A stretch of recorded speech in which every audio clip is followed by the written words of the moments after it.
नमस्कार मंडळी. तर आज मला तुमच्याबरोबर थोडंसं बोलावंसं वाटतंय. आता बरेच जण मला म्हणतात की टेलर लोक जे आहेत ते खूप जास्त पैसे कमवतात किंवा दिवसाला एवढे ब्लाऊज शिवून तुमची तर मजा आहे असं बोलतात.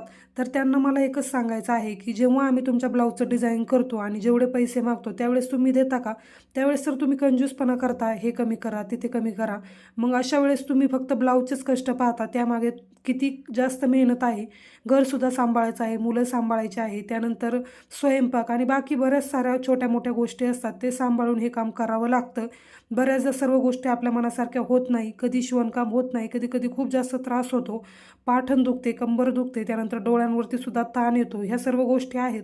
पण हे सर्व पाहून आणि याकडे दुर्लक्ष करून आपण शिवणकाम करत असतो. पण जेव्हा तुम्हाला मोबदला देण्याची वेळ येते तेव्हा तुम्ही खूप जास्त बार्गेनिंग करत बसता, पण त्यामागचे कष्ट किती झालेले आहे समोरच्याला याकडे अजिबात लक्ष देत नाही.